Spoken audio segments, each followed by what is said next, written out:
My name is Barbara, and I want to share my life story, how it started so beautifully and then changed in ways I never expected. I was married to David, a laid-back man who inherited a small French restaurant from his father. We moved into a cozy house that my grandmother left me. It was there that we started our family and welcomed our son, Richard. In the early years, David and I would sit on our back porch in the evenings after Richard was asleep. We talked about our future, saving for a bigger house, maybe having another child. David always pictured it with a beer in his hand, while I dreamed of giving Richard the best education possible, hoping he could go to college without struggling with student loans like I did. Life was simple and happy.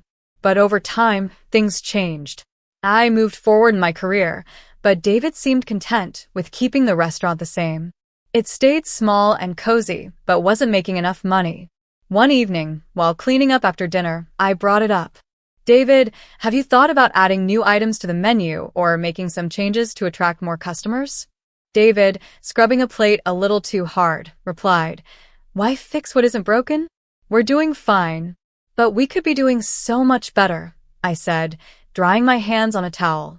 David slammed the plate down, clearly frustrated. "Why are you always pushing?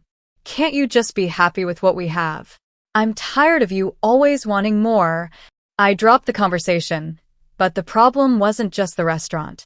As I became an orthodontist, things got worse. David spent more time at the restaurant, not really working, just avoiding home. More and more, he would go to his mother Rachel's house instead. One night, after he spent yet another evening there, I confronted him. "You ran off to your mom's again last night, David. When you're there, who do you think takes care of everything here?" I asked him, but he just rolled his eyes and tossed his keys on the table. "Oh, come on. Mom understands me.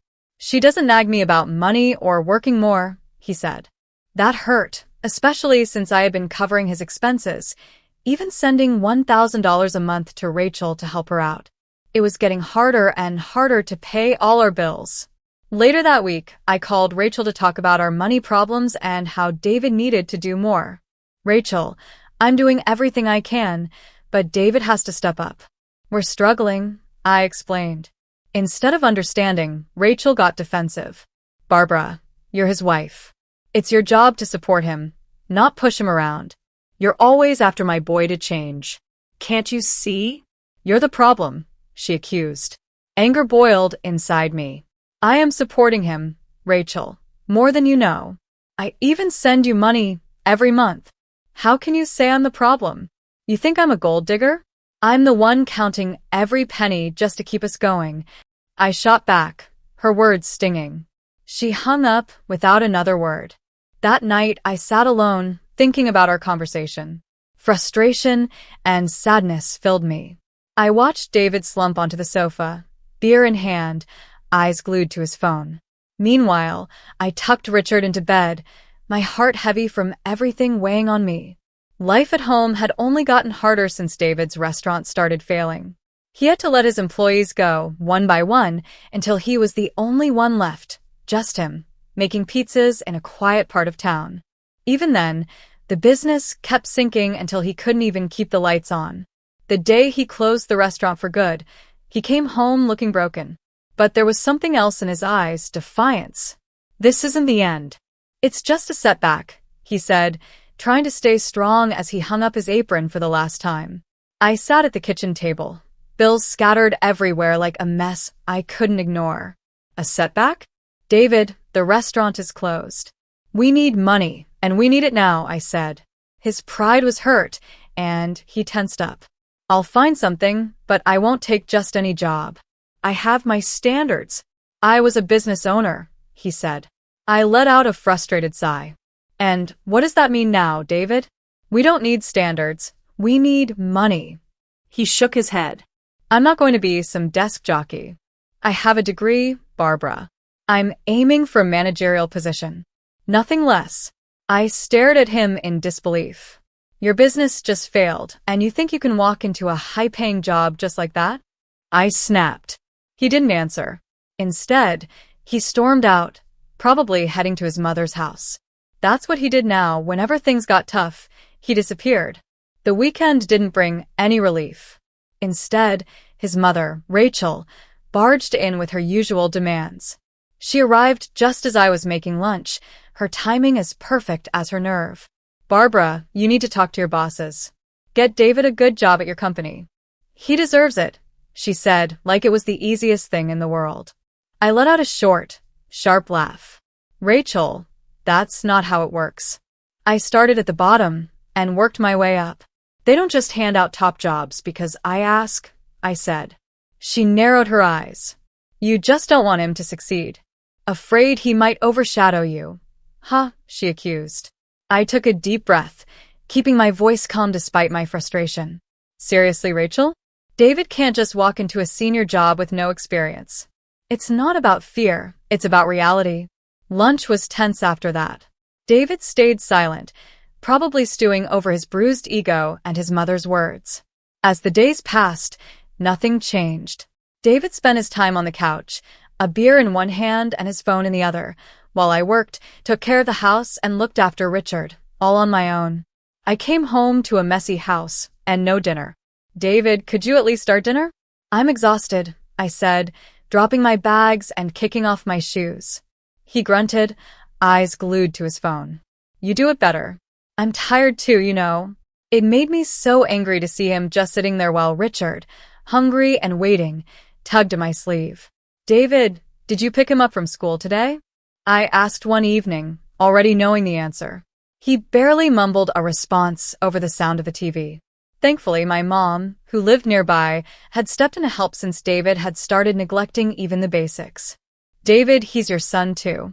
He needs you," I said, trying to keep my voice calm, though it was getting harder. This was usually the moment when he'd storm out, slamming the door behind him. And just like always, he disappeared, leaving me to handle everything alone.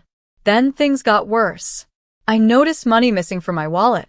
At first, it was just a few dollars. But soon, entire bills were gone.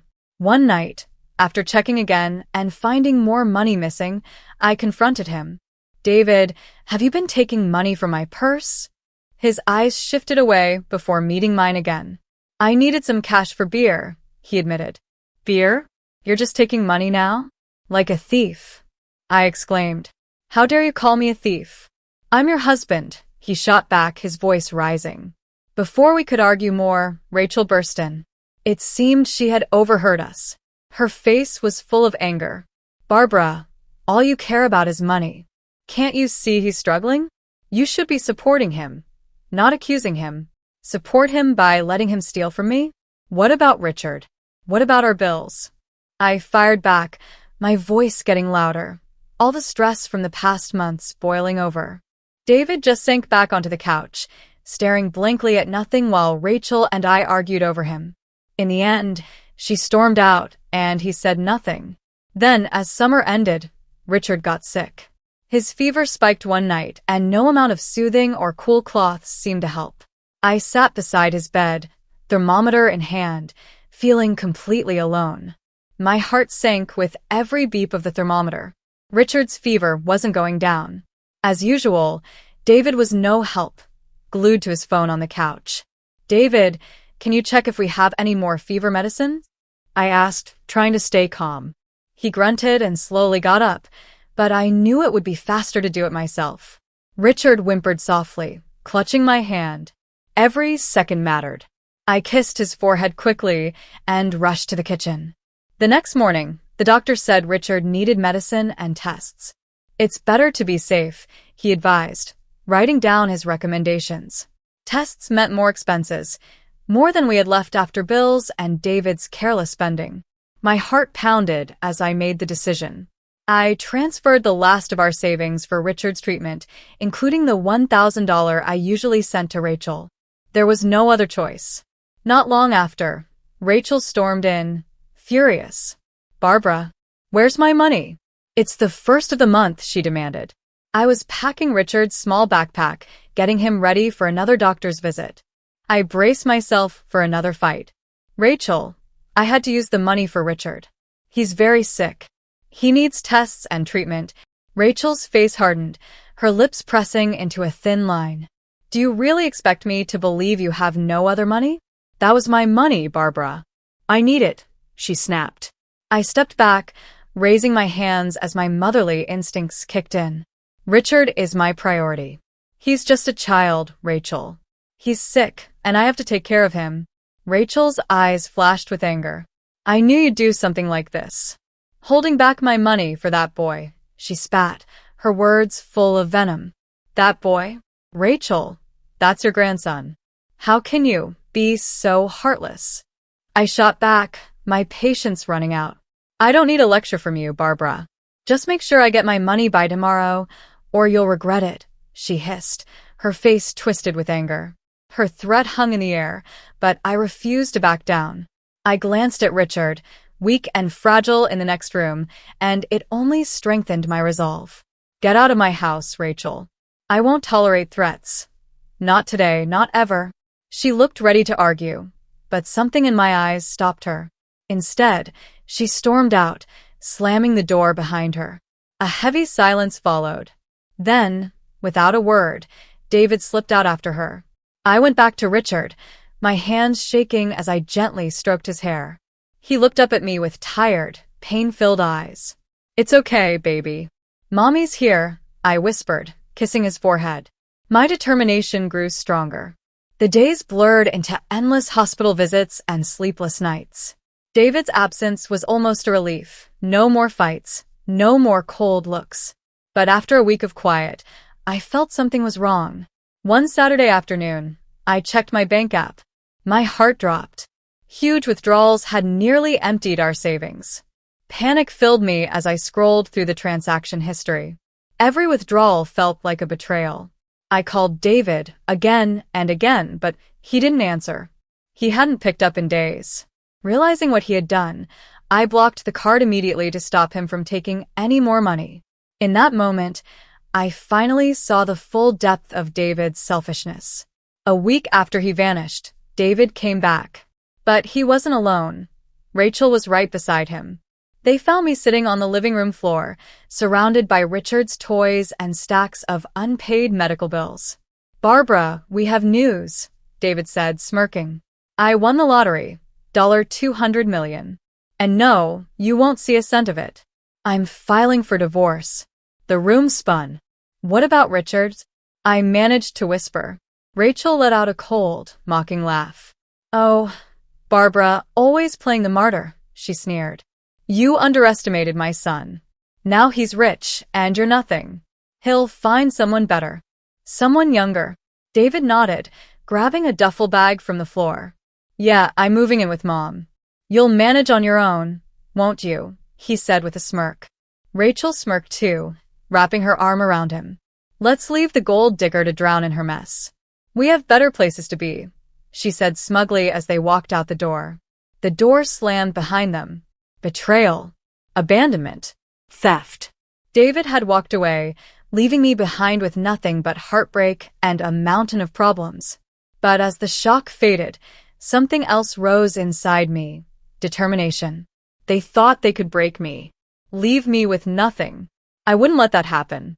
With steady hands, I picked up my phone and called my lawyer. David had used our shared money to buy that lottery ticket, and I was going to fight for what was rightfully mine. I want to contest the winnings, I told my lawyer. He was cautious, but supportive. It's going to be a tough fight, Barbara, but we'll give it everything we've got, he assured me. As I hung up the phone, the weight of the battle ahead settled on my shoulders. But this time, I felt stronger.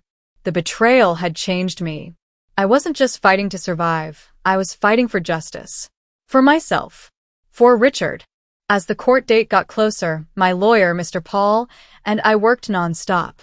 We gathered every piece of evidence, bank statements, financial records, anything that showed I had been the one supporting our home while David contributed nothing. Barbara, we have a solid case.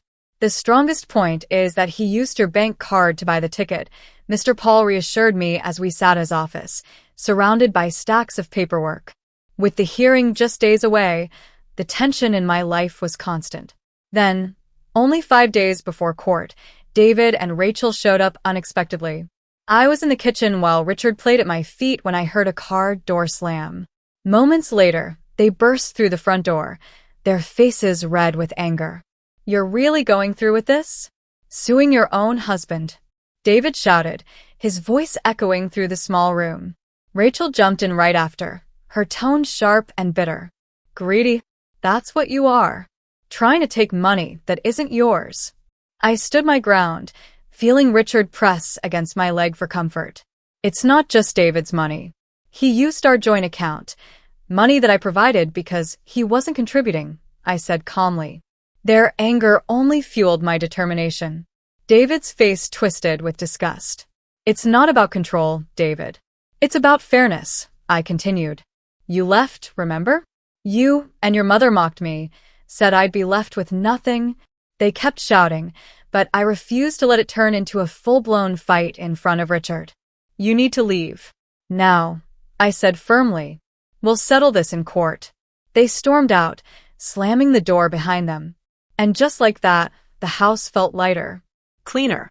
I held Richard close, whispering to him that everything would be okay. The courtroom was tense. David sat across from me, his lawyer whispering in his ear, while Rachel glared at me with pure hatred. When Mr. Paul presented the bank statements and financial records, the truth was undeniable. Every time David's lawyer struggled to answer a question, I felt a wave of victory. The judge listened carefully, his eyes locked on David as the evidence unfolded. The key argument was clear. The lottery ticket was bought with money from our joint account, which made it a marital asset. As Mr. Paul explained this, David suddenly raised his voice. "I was the one who bought the ticket. It was my decision. My luck," he argued. But the judge quickly responded, his tone firm. "Not your money, Mr. Jeffrey. And unfortunately for you, luck does not override the law." After a long deliberation, the judge gave his ruling. "It is clear from the evidence that Mr. Jeffrey was financially dependent on Mrs. Jeffrey when the lottery ticket was purchased. Therefore, the ticket is a marital asset," he announced. David was awarded only 1/4 of the winnings. The rest, 3/4, was awarded to me. David and Rachel sat frozen, their faces full of shock. They hadn't expected this. Months later, after the divorce was finalized and the chaos had settled, I finally began to focus on the future. I had heard too many stories about lottery winners losing everything, so I decided to be smart. I reached out to Thomas, an old college friend who had built a career in finance, and asked for his advice. Over coffee, we discussed smart investments in technology and renewable energy. I also made sure to set aside enough money for Richard's education. His future was my top priority. Thomas's guidance was invaluable. Meanwhile, David and Rachel had a very different approach to their share of the money. They quickly became the talk of the town. David showed off his new sports car, while Rachel flaunted expensive jewelry and designer clothes, enjoying her new lifestyle. One afternoon, as I picked up Richard from school, a friend eagerly shared the latest gossip about David's wild spending and Rachel's lavish shopping sprees. I simply smiled, holding Richard's hand. I had chosen security. They had chosen excess. And I had no doubt who would come out ahead in the end. I simply smiled and turned my attention back to Richard and our future. At home, I carefully planned our finances with Thomas's help. Every investment decision brought us closer to stability and security, ensuring that Richard would have every opportunity in life. Richard often asked about college, his eyes bright with dreams and possibilities. Seeing his excitement only strengthened my determination to give him the best future possible. Life had finally settled into a peaceful routine. Richard was thriving in school, and our investments were growing. The past felt like a distant memory. But life has a way of bringing things back when we least expect it. One afternoon, while having coffee with a close friend, I received some surprising news. "David's hit rock bottom," she said. "He lost his car, his money, and he's drowning in gambling debts. Things got so bad that he even got into a fight and hurt his neck." I hid my shock behind my coffee cup. "Really? That's unfortunate," I said simply. "And Rachel?" I asked. "She's selling her jewelry. She and David are desperate now. After years of showing off their wealth, they have nothing left." I listened, shaking my head at how quickly things had changed. Not long after, there was a knock at my door. I opened it to find David standing there, a shadow of the man he once was. The fancy clothes were gone, replaced by faded jeans and a worn-out jacket. His once proud eyes now looked tired and desperate. "Barbara, can we talk?" His voice was hoarse, as if he had practiced this moment over and over. I hesitated but finally stepped aside, letting him in. Richard was out with his friends, so it was just the two of us. I didn't plan on letting this visit last long. As David walked in, he took a slow, lingering look around the living room. "I've lost everything, Barbara," he admitted. "The money, the car. I have nothing left. And I miss my family. I miss you." I raised an eyebrow. "You miss the money. That's what you miss," I replied. "No, it's more than that," he insisted. "I've been thinking a lot. I was hoping maybe we could start over." His eyes were full of pleading, but all I could think about were the years of lies, neglect, and betrayal. I let out a small, disbelieving scoff. "Start over? After everything you put us through? You left, called me greedy, wasted all your money, and now you want to come back like nothing happened?" He looked away, his discomfort clear. "I know I made terrible mistakes, Barbara," he said quietly. But this time, I wasn't about to let his words fool me. "I really understand now, and I'm ready to change," David insisted. I shook my head. "David, you left when you thought you were better off without us. That showed me who you really are. Now, you're only sorry because you have nothing left," I said firmly. He sighed, letting my words sink in. "So, there's no chance for us?" he asked quietly. "David, I forgave you a long time ago for my peace, not so you could walk back into our lives when things went wrong for you. Richard and I are doing great, and I plan to keep it that way," I said. With a heavy heart, I watched as he turned and walked away, his shoulders slumped. As he disappeared down the street, I felt something shift inside me. A chapter of my life had finally closed. Later that day, I picked up Richard from school. His laughter filled the car, warm and bright, reminding me of the real riches in my life. No lottery win could ever compare to the love, joy, and peace we had built. Our journey hadn't been easy, but it was ours, filled with moments that were truly priceless.